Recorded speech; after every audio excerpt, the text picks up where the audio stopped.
Okay, peace, family. My name is Christina Victoria, and welcome to my video journal, Spiritual Journey. And today, the question is, do you believe in miracles, family? Do you believe in miracles? Okay, so this is coming out of, I've talked a little bit about this in the past couple of videos about A Course in Miracles. I talk about it in the video about forgiveness, which is that only love is real. Everything else is illusion or even hallucination, okay? Everything else is a figment of the mind, everything except for love. Only love is real. And then in this most recent video, yesterday, I said something at the end where I was like, I wish that you would have a miracle today. And I don't mean like a quote unquote miracle. I mean like, I wish that you would have a real, undeniable miracle today. And so I wanted to really go into the Course in Miracles and read some of the passages in it, because this book is truly profound for me. I have, it's super thick, but you can find it online and I'll link it. And it breaks down some just really profound concepts from the Judeo-Christian spirituality. And so I don't think you necessarily have to be Christian to understand these concepts. To me, these concepts are truly the principles of the universe, okay? And these principles of the universe are universal to everyone. So even if you don't believe in Jesus, even if you don't believe in God, these principles are what they are, family. And I think that, this society has so sanitized us from spirituality. They've made Christianity kind of over here, these weird people, the Muslims weird over here, and made it as though like, these weird people believe this weird stuff, as though it's like a belief system or something, when I really believe these are just the principles of the universe. You can explain it through science or you can explain it through spirituality. And I think that, this society has so lowered our vibration, that's the best way I can say this, lowered our collective vibration into these negative states of fear, doubt, anger, chaos, feelings of lack, feelings of, we don't have enough, so we have to fight against each other. This tribalism comes from a feeling of lack, right? There's not enough to go around, so we have to fight each other for resources. These are very animalistic, low vibrational survival instincts, right? That as animals, animals need these things to survive, but we're humans. We're humans. We have the ability to evolve into higher states of thinking. And I truly believe personally that the mindset of miracles, okay, the vibrational state of mind that believes that miracles are possible, is possible for all of us. And I think that, like I said, society has sanitized us of this thinking and made it appear like, miracles were only in the Bible. We haven't had miracles in thousands of years, when, I think it's more that so many of us have bought into a low vibrational state of mind, a low vibrational state of heart, where we think that, the only way things can happen is through our own physical power. And I think this has been intentional to keep us in a certain state. But I think God is really calling us to reawaken, collectively reawaken. I think this is a collective awakening, a collective remembering, if you will, of who we really are and what our power really is. And that things like miracles, in my opinion, are actually real. And so I want to know, let me know in the comments before I even get into this, as you watch this, do you believe in miracles? Do you believe that miracles are real? Do you think that miracles can happen today? And let me know in the comments what you think about this. And before we get deep into these profound insights about miracles, as always, I love you guys so much. Wishing you abundant life, love, joy, peace, and prosperity, family, but not only to you, to your loved ones, to your communities, and even to your stinky butt enemies, because we bless everyone and curse no one. And so I just wanted to read a couple of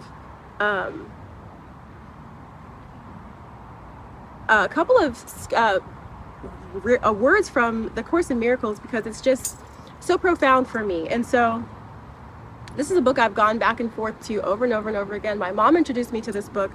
And so I'm just in the very first chapter, okay? The very first chapter. And it says, there is no order of difficulty in miracles. One is not harder or bigger than the other. They're all the same. All expressions of love are maximal. Miracles occur naturally as expressions of love, okay? Miracles are habits and should be involuntary. They should not be under conscious control. Consciously selected miracles can be misguided.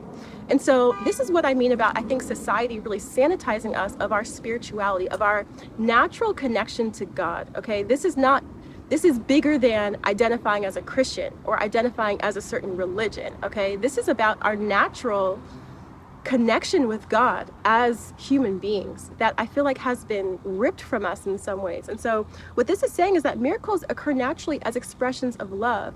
And so when we enter into states of fear, tribalism, where it's like, I'm part of this tribe, you're a part of that tribe, and so we have to fight each other, okay? I'm a part of this race, you're a part of that race, and so we have to fight each other, okay? That is not coming out of love, right? That's coming out of fear, hatred, competition over resources, things like that. And so I think this is one of the reasons, and I'm going to keep talking about this, why it appears that miracles are not happening in today's society. It's because we are coming out of these negative, low vibrational emotions from which miracles can't come, okay? Miracles can only come from true expressions of love for one another, okay? And then the second part is miracles are habits and should be involuntary. Miracles are natural. When they do not occur, something has gone wrong. Okay, think about how deep this is. That miracles should be our natural state of being. We should be seeing miracles every day, okay? So why is it that we're not seeing miracles? Something has gone wrong. And when you think about the brokenness in our world, okay, the brokenness that is just pervasive in every single city, state, country of this world, of crime, of hurting each other, of perpetuating generational curses and things like that, okay? This is the brokenness that I'm talking about, that something has gone wrong and we have perpetuated, we've been hurt, and so we want to hurt the next person. And sometimes it's not under consciousness, right? It's our subconscious, unhealed parts of ourselves that are acting out of, if you only know abuse, right? And that's all that you know how to do. So we have to heal from these things so that we don't perpetuate them. And so I think what happens is when we think about miracles nowadays, right? It says, miracles should not be under conscious control. Consciously selected miracles can be misguided. And so if you think about the idea of someone trying to do a miracle, right? Trying to do a miracle, and how, when you're thinking, oh, I want to do a miracle right now, or I want to impress them or show them that blah, blah, blah, right? This is not the way, right? This is not the way. These things, it says, are involuntary. And ultimately, the medium of miracles is prayer, and that the thing that actually carries out the miracle is not our own human power, right? Because we're just little humans. It's the Holy Spirit itself, okay? So the Holy Spirit is the mechanism of miracles, okay? The Holy Spirit separates the truth from false illusions and is able to create these miracles on our behalf, okay? So it's not like through our hands or anything that this is happening. You can't just do it on the spot. It's through prayer and through the mechanism, the power of the Holy Spirit, that these miracles are happening. And again, this is why I think, as much as I identify as a Christian, I'm really trying to be careful to not pigeonhole everything I say into Christianity, because I feel like people of any faith can benefit from these things. And I feel like, I hear my Christian friends kind of wanting me to pigeonhole everything into Jesus, but I feel like there's so many people who aren't Christian who can benefit from this information, that I want to make sure that those people can also understand these concepts. And so miracles, this is the part that I think is so fascinating about our own mindset and our own consciousness, okay? It says that miracles are what enable you to heal the sick and raise the dead, because you made sickness and death yourself and can therefore abolish both. You are a miracle. You, my dear friend, hi friend, are a miracle. I'm a miracle, okay? Capable of creating in the likeness of your creator, okay? So we are made in the likeness of our creator, and we have been given the ability by the creator to make things of our own hands, okay? You yourself are a miracle. Everything else, okay? Everything else is your own nightmare and does not exist. Only the creations of light are real. Okay, so this is what it's saying. Only love is real. Only the creations of light are real. Everything else, fear, hatred, all these type of negative chaos emotions, tribalism, hatred of the other, okay? These are hallucinations of our mind, okay? Illusions of the mind and our waking nightmare, okay? This is a waking nightmare where we are living out our fears. Think about how deep this is, family. Living out our collective fears as opposed to living out our collective well wishes and dreams in highest state. Now think about how deep this is, okay? That we are collectively, and this is what I mean, I think society has almost has ripped away spirituality and pigeonholed it into, these weird Christians, and these weird things, so that it seems like it's something that's not normal. And it seems like, only some people are this way, and most of us, the regular people, don't believe in that silly stuff, And I think this is how society has really gone wrong, is that without God, okay, without the Holy Spirit, without the miracle mindset, okay, without the miracle mindset, we are living in a collective nightmare, okay? We are living in our fears and our doubts and our illusions of lack. These things are not actually real, okay? These things are not actually real. And this is so profound for me. And I've come back to this book multiple times over my life, especially in times where I have my own fear and doubt, or lack or confusion, or I'm trying to understand the world.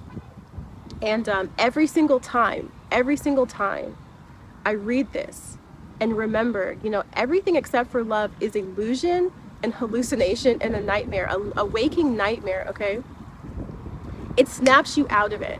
It snaps you out of it because if you think about my last video, a couple videos ago, I was talking about, can you really choose happiness, And you can choose on some level what you look at, right? You can choose to look at the top of the tree or at the base of the tree, the top of the cloud or the underside of the cloud, right?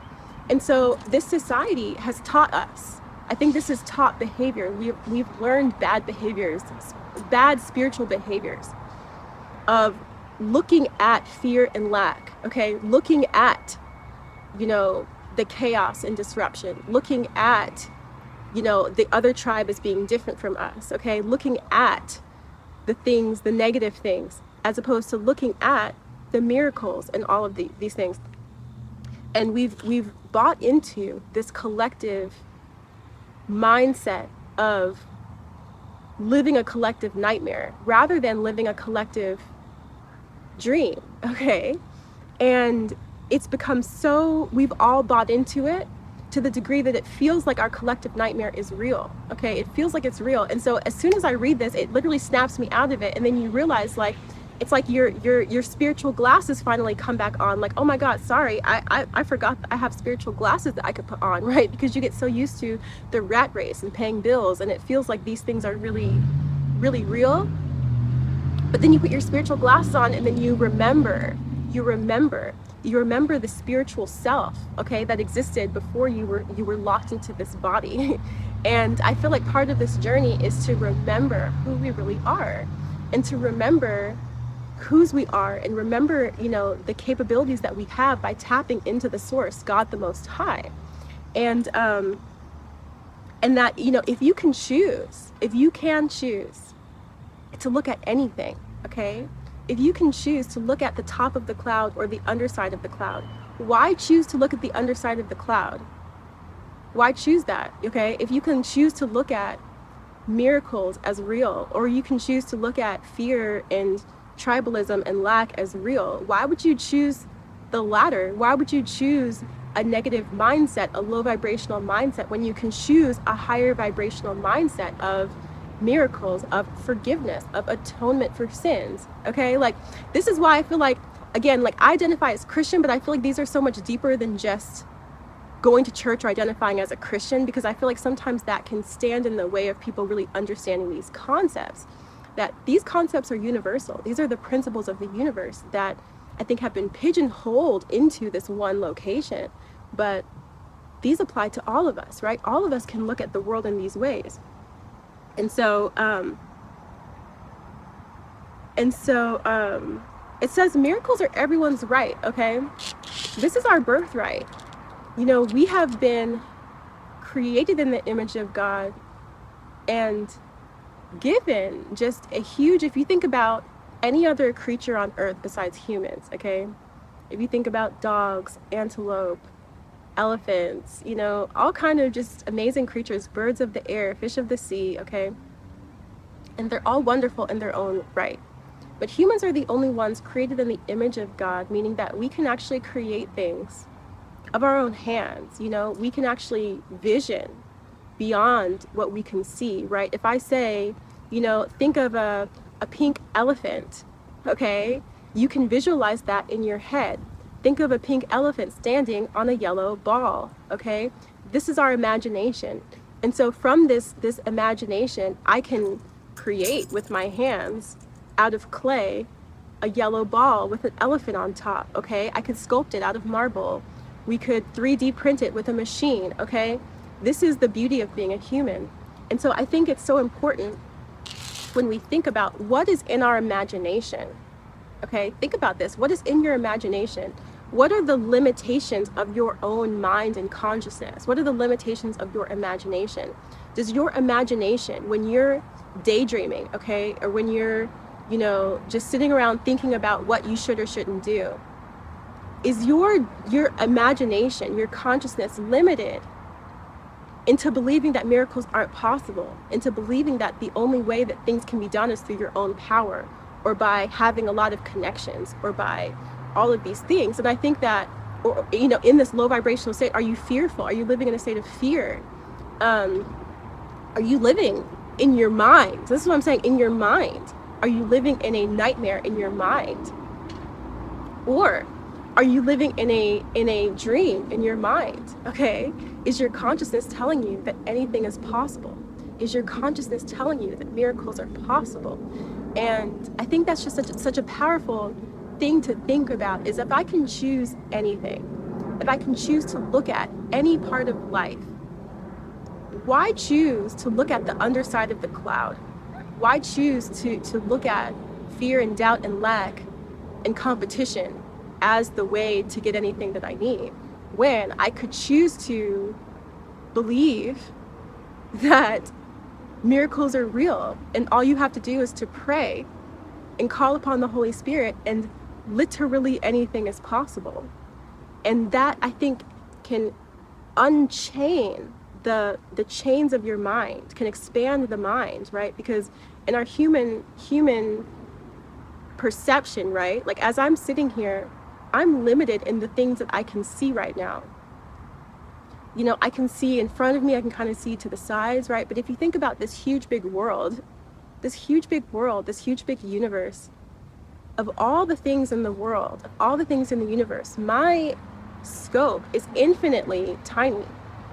And to make decisions off of this small, infinitely tiny perception, to me, is a setup for failure, is a setup to be stressed out because of your own mind, of my own vision. I can't even really see very much. You know, I can hear traffic, I can hear things, but I can't see them, you know? And so it's like, how silly is it when you really think about it, to go through life using your own power or your own anything, when you have such a small vantage point, when you can tap into this infinite vantage point that can see and perceive all things, and to call upon that to create things that you can't even envision, right? That you can't even think of, because your mind is literally so small, but the infinite consciousness of the Holy Spirit of God is truly infinite. And so I wanted to ask you guys what you think about this. Truly, what do you think about this? Do you, and this is not to play you guys. I'm not trying to play you guys or make fun of anyone for not believing in this, because it's obvious that the vast majority of the world does not believe in miracles because of the way we treat each other and the way we operate in the world, right? If we believed in miracles, there would not be such a high level of competition, okay? If we believed in miracles, we wouldn't have this rat race going on. We wouldn't be fighting each other over resources. There wouldn't be war. You know, we wouldn't have wars all over the world if we believed in miracles on a deep level, okay? On a deep level, okay? If we genuinely believed that the Holy Spirit can make things happen, miraculous things happen beyond what we can conceive, what reason would we have for war? Because war says that, you know, in order for us to get what we want, we have to fight, you know, we have to band together our people versus their people, and then we have to kill them and all of this, right? When a miracle is interrupting, like if you think about like the law of cause and effect, or the law of perpetual motion, okay? An object that's in motion will stay in motion until something interrupts it, okay? A miracle is not interrupting. So if you think of the chain of like, you know, if I slap you and then you slap me back, if you think about, have you ever been in a relationship where, or you've seen it, even if you've never been in it, where people are doing things back and forth to each other, okay? And there's a point where you can't even figure out who started it, but it's like these people are so stuck in like, well, this person did this, well, this person did that, and so they're constantly going back and forth forever because they're repaying wrong for wrong, okay? And I think our world is stuck in this, where it's like, this person's cut me off, and so I'm gonna cut this person off, and you know what I mean? It's just, it's continual, you know, this person did this to me, and so I'm gonna do this to the next person, or whatever, you know? The miracle is the interruption of that, interruption of these cycles, the stopping of it completely. That's the miracle. The miracle is in the change in mindset that says, I don't have to repay this, okay? I don't even have to do this. And asking prayer, right? Prayer of like tapping into this higher consciousness. That's what prayer is, tapping into the highest consciousness. And asking the highest consciousness to resolve it on a level with which we can't resolve it on our own, okay? So it's like, okay, God, I can't figure this out. Will you work this out on my behalf, please? And that in itself is the miracle, the change in consciousness. And so again, I really want to know what you all think about this. Do you believe in miracles? Do you want to believe in miracles? Do you believe that we can change our consciousness from a lower vibrational state of fear and lack and hatred and things like that, tribalism, into a collective consciousness state, a collective remembering or awakening of our true power to be vessels of miracles and to live in a state where miracles are a daily occurrence, where miracles are natural. And as it says, you know, if miracles are not occurring, something has gone wrong. And so how do we, and this is me asking myself and looking at myself in the camera, and as always, you know, asking you guys to join me in this journey of growth, spiritual growth, is how do we increasingly put on these spiritual glasses, put on this miracle mindset, and live a life of miracles, you know, where every day feels miraculous, you know? And I am increasingly remembering this and trying to practice this. And so as I said, I would love to know your comments. And if you think that truly, I'm not here to judge you or play y'all. Like, if you think that miracles are not really possible, I want to know why. Like, I want to know what your thoughts really are about this. And I'm going to, there's so much in this book, The Course in Miracles, I think is just mind-blowing that I could talk about. There's so much I could talk about. Like, I really at one point was like, am I gonna have something to talk about every day? And it's like, girl, like there's so much I could talk about every single day for the rest of my life, because the journey continues every day. There's a lesson in every single day. And so I'm really blessed for all of you who are with me on these journeys. I'm not pretending to have all the answers to anything. You know, you all are watching me learn in real time. And so I'm grateful for those of you, especially who watch every day. And for those of you who are new, welcome. I hope that you would like, comment, subscribe, all of that. As always, you know, even I wish that you would just leave a comment, whatever it is, you know, even if it's a sparkle or a star, whatever, just to let me know you were here and to help the algorithm so this gets out to more people. And please make sure to share these with anyone who can find it helpful, so that my channel can go on the road to 10,000. That's the next goal, 10,000 subscribers. And so again, I'm really blessed by just sharing this, a little bit of positivity every single day, God is really teaching me a lot about just the discipline of looking at the bright side every day and sharing a word of encouragement with myself, but also with somebody else. And so as always, I love you guys. I look forward to knowing what you think about this topic of miracles. And I hope you have a super, super awesome, miracle-filled day. And I will see you on the next one. Peace.